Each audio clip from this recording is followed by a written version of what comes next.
yang terlibat dalam perjanjian memenuhi kewajibannya tetapi tidak sesuai dengan waktu yang telah disepakati dalam perjanjian. Contoh, seorang penyewa tidak membayar sewa tepat waktu sesuai dengan tanggal yang telah disepakati dalam kontrak sewa. Jadi dia membayarnya tidak tepat waktu, atau kadang dia tidak melaksanakannya sesuai dengan kesepakatannya tadi. Jadi mungkin harusnya melaksanakan tetapi dia tidak tepat waktu. Melaksanakan kewajiban tapi tidak sesuai. Pihak yang memenuhi kewajiban tetapi tidak sesuai dengan ketentuan yang telah disepakati dalam perjanjian. Contoh, dalam perjanjian jual beli, barang penjual pengirim barang yang berbeda dari yang telah dijanjikan. Misalnya barangnya rusak atau tidak sesuai dengan spesifikasi. Seperti contoh soal yang kemarin di dalam diskusi, saya jelaskan bahwa dari kasus yang telah disampaikan dalam diskusi atau tugas kalau nggak salah, itu ada suatu perusahaan, dia harusnya membeli 500 unit, tapi yang dikirim cuma 200, yang 300 tidak dikirim. Sekalian saya menjawab bahwa itu adalah merupakan prestasi dalam kategori tidak melaksanakan kewajiban tapi tidak sesuai. Dia melaksanakan kewajibannya, dia melaksanakan apa yang telah disepakati dari 500 itu tadi. 200 dikerjakan sama dia, tetapi 300-nya tidak. Makanya di sini dia melaksanakan tetapi tidak sesuai dengan yang disepakatinya. Jumlahnya tidak sesuai. Syarat terjadinya prestasi adalah adanya perjanjian sah. Tanpa adanya perjanjian, disinilah dikatakan dengan adanya harus ada fakta sunt servanda dulu, kesepakatan yang dibuat para pihak mengikat sebagai suatu undang-undang. Yang kedua, kewajiban yang tidak ditepati adalah pihak yang melanggar perjanjian harus memiliki kewajiban yang harus dipenuhi, dan kewajiban tersebut tidak dilaksanakan sesuai dengan ketentuan yang telah disepakati dalam perjanjian. Kewajibannya tidak tepat waktu, tidak ada force majeure. Force majeure itu yang dijelaskan nanti di berikutnya, keadaan yang memaksa. Jika pihak yang melanggar perjanjian dapat membuktikan adanya keadaan memaksa yang menghalangi mereka untuk memenuhi kewajiban perjanjian, maka tidak dapat dianggap sebagai prestasi. Pemberitahuan pihak yang tidak melakukan kewajiban dalam perjanjian tidak dapat dianggap prestasi sebelum mereka diberi peringatan atau somasi terlebih dahulu oleh pihak yang dirugikan. Inilah syarat terjadinya prestasi. Akibat hukum dari prestasi bisa terjadi adanya pembatalan perjanjian. Salah satu pihak meminta pembatalan, yang kedua pemenuhan perjanjian, dan yang ketiga adalah ganti rugi. Pembatalan perjanjian secara otomatis salah satu pihak merasa bahwa dirugikan, dia meminta pembatalan karena tidak sesuai dari awal, sesuai yang disepakati, makanya dia meminta pembatalan. Pemenuhan perjanjian seperti contoh yang didiskusi, dia bisa melaksanakan dari prestasi itu memenuhi kekurangan dari apa yang telah disepakati. Contohnya dari 500 yang 200 sudah dipenuhi, yang 300 belum. Dia bisa melakukan bisa dianggap tidak prestasi jika dia melakukan pemenuhan tadi. Kekurangannya dilengkapi. Jangan sampai itu bisa akhirnya membawa suatu akibat hukum pelanggaran prestasi tadi. Salah satu pihak bisa juga meminta adanya ganti rugi. Ganti rugi di sini bisa diwujudkan dalam biaya bunga. Upaya prestasi tidak lain jika salah satu pihak sampai mengajukan ke pengadilan atau mengajukan gugatan pengadilan perdata, secara otomatis upaya prestasi bisa berupa somasi, peringatan sesuai dengan yang telah disepakati. Jadi mungkin tanggal kesepakatannya setiap tanggal 20, lebih dari tanggal 20 dilakukan peringatan atau somasi dulu. Jika tidak dilaksanakan atau diindahkan peringatan tersebut, salah satu pihak bisa meminta atau mengajukan gugatan perdata jika memang somasi atau peringatan itu diindahkan. Gugatan perdata itu jika dia melakukan gugatan itu melalui pengadilan, jadi melalui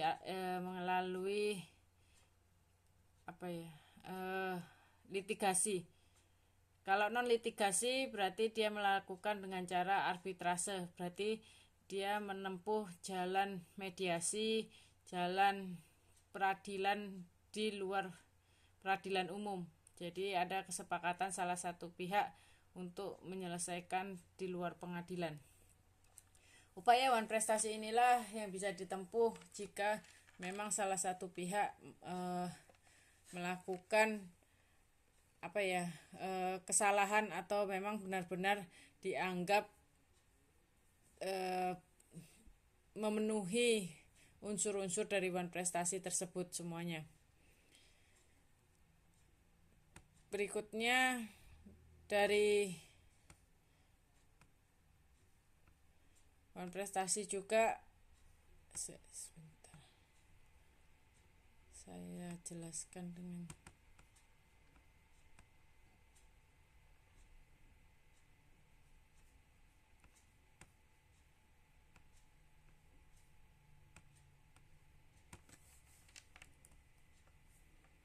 seperti contohnya salah satu pihak melakukan kelalaian. Apabila terjadi wan prestasi, maka pihak kreditor dapat memilih tuntutan melaksanakan prestasi meski terlambat pelaksanaan prestasi dengan meminta ganti rugi, biaya, kerugian, dan bunga biasanya. Pembatalan perjanjian dengan ganti rugi. Ini juga sama seperti yang tadi. Untuk dapat mempertanggungjawabkan perbuatannya, debitur harus lebih dulu dinyatakan lalai. Sedangkan untuk mempertanggungjawabkan debitur terhadap kerugian tersebut,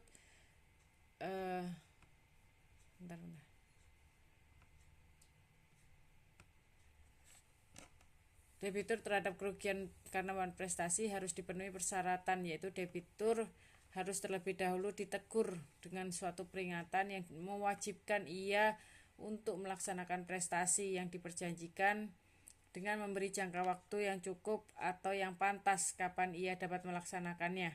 Teguran ini dinamakan dengan somasi. Jadi untuk dia memenuhi syarat untuk wan prestasi itu secara otomatis dia harus melihat pada 3 unsur tadi ini. Tidak melaksanakan prestasi sama sekali, melaksanakan prestasi tapi terlambat, melaksanakan suatu perbuatan tidak seperti yang diperjanjikan, atau melakukan sesuatu yang dilarang oleh perjanjian. Sebenarnya dari wan prestasi, kategori wan prestasi itu ada 4. Jadi memang yang dijelaskan dalam ketentuannya, salah satu pihak itu memang ada memenuhi dari beberapa unsur ini tadi. Jika salah satu pihak memenuhi unsur ini tadi, maka kalau memang terbukti melakukan ini, dia harus dilakukan somasi dulu. Somasi yang pertama, peringatan sampai 3 kali dilakukan somasi, dia masih mengindahkan, maka yaitu tadi prosedurnya, dia harus dilakukan atau diajukan gugatan ke perdata, bisa melalui pengadilan atau di luar pengadilan. Ini beberapa ketentuannya. Akibat dari wan prestasi, debitur mengganti kerugiannya tersebut. Objek yang diperjanjikan menjadi tanggung jawab dari debitur. Kreditur adalah memenuhi perikatan dan ganti rugi akibat hukum yang ditanggung debitur yang tidak memenuhi kewajiban yang berupa pemberian ganti rugi, biaya, dan rugi, bunga. Ini adalah ketentuannya. Jika memang salah satu pihak ingin melakukan pembatalan perjanjian, itu memang dalam peraturannya diperbolehkan. Jadi jika salah satu pihak sudah terbukti melakukan wan prestasi, salah satu pihak bisa meminta pembatalan atau meminta pemenuhan perjanjian tadi sebagaimana yang belum dilakukan. Itu adalah beberapa ketentuannya. Saya lanjutkan juga langsung kepada keadaan memaksa, baru nanti kita akan melakukan tanya jawab ya. Untuk keadaan memaksa sebenarnya adalah suatu keadaan atau resiko yang dikenal dengan istilah force majeure. Apa itu force majeure? Sebentar. Belum saya share.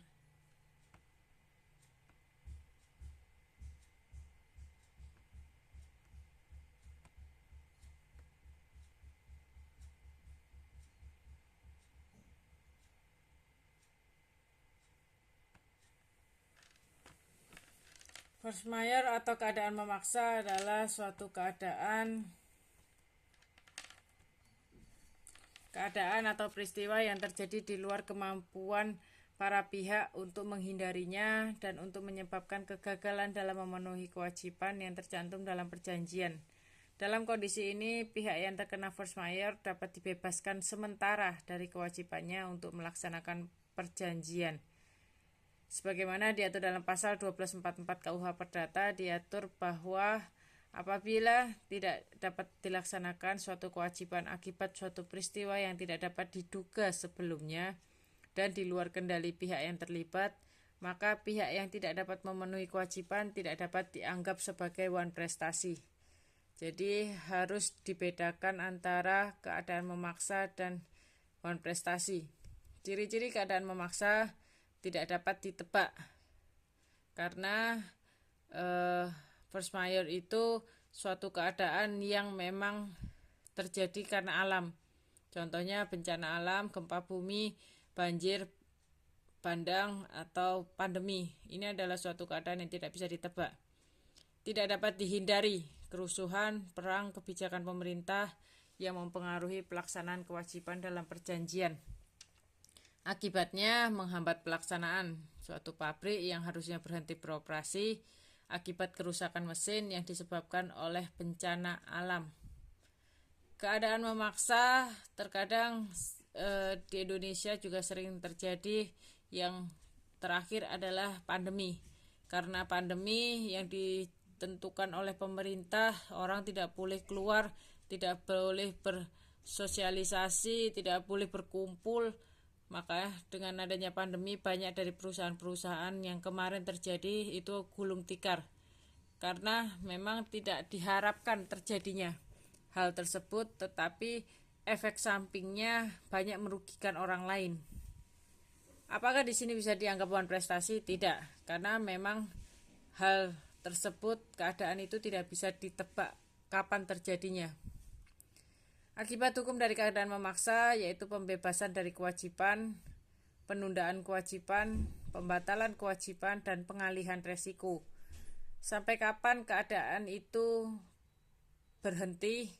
Ya sampai semua permasalahan itu selesai. Jadi bukan berarti di sini keadaan memaksa itu adalah suatu akhirnya membebaskan kewajiban. Maksudnya dengan adanya pandemi kita kan nggak pernah tahu kapan pandemi itu berakhir. Kurang lebih kan pandemi itu terjadi sekitar 3-4 tahun kemarin. 3 tahun lah. Jadi setelah terjadinya pandemi apa? Ya sudah, laksanakan lagi kewajibannya. Selagi bisa dilaksanakan lagi ya monggo silahkan. Tetapi hal itu tidak bisa dianggap sebagai membebaskan kewajiban dari para pihak tadi. Kalau mau dilaksanakan lagi silahkan, atau disudahi ya silahkan. Itulah akibatnya. Penundaan kewajiban, pembatalan kewajiban, dan pengalihan resiko. Pengalihan resiko berarti dia harus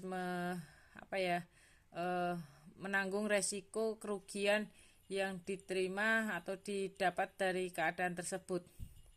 Dia mau menyudahi atau seperti apa terserah dari ketentuan para pihak. Contoh dari keadaan memaksa: bencana alam, perang, konflik militer, kebijakan pemerintah, penyakit atau pandemi. Ini adalah merupakan contoh-contoh keadaan memaksa. Seperti tsunami itu juga dianggap sebagai keadaan memaksa. Syarat mengajukan force majeure adalah pemberitahuan segera. bahwa mungkin pihak debitur atau kreditur memberitahukan bahwa saya tidak bisa melakukan kewajiban tersebut karena di daerah sini terjadi pandemi atau terjadi gempa sehingga kami harus lockdown. Itu adalah pemberitahuan para salah satu pihak terhadap pengajuan force majeure tersebut. Harus dibuktikan. Sebenarnya kalau bencana alam, saya pikir pembuktian itu sudah jelas karena tidak harus dibuktikan secara fisik pun kalau memang sudah terjadi secara mendunia, ya saya pikir itu pembuktiannya ya kadang kan kalau terjadi gempa atau tsunami kan untuk pembuktiannya susah karena mungkin barang buktinya atau alat-alat yang bisa dibuktikan itu kan mesti hilang. Makanya pembuktian itu ya mungkin dari berita atau keadaan yang bisa dianggap sebagai force majeure itu tadi. Resiko di sini adalah kewajiban memikul kerugian yang disebabkan karena suatu kejadian di luar kesalahan salah satu pihak. Resiko berasal dari peristiwa di luar kendali para pihak. Dapat dikatakan resiko timbul dari adanya keadaan memaksa. Hubungan wan prestasi dengan ganti rugi. Ganti rugi muncul karena adanya wan prestasi. Dan di sini dalam KUH Perdata dapat dijumpai penjelasan resiko secara khusus dalam beberapa perjanjian.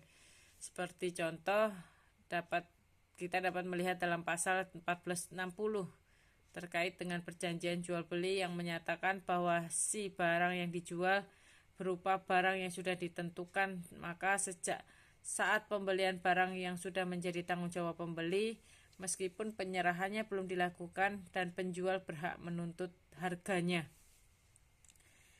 Resiko di sini adalah kewajiban memikul segala kerugian. Jadi yaitu tadi dari keadaan force majeure, keadaan memaksa, otomatis akan timbul resiko yang harus ditanggung oleh para pihak tersebut. Entah itu perjanjian tersebut disudahi atau dilanjutkan setelah pandemi atau setelah keadaan memaksa itu menjadi selesai baru dia melaksanakan lagi. Karena yaitu tadi kalau memang sebenarnya kayak gempa bumi, bencana alam secara otomatis saya pikir tidak bisa untuk diteruskan karena seperti tsunami, barang yang diperjanjikan saya pikir sudah habis hilang. Itulah yang sedikit bisa saya jelaskan dalam keadaan memaksa dan wan prestasi. Dari sini mungkin ada pertanyaan.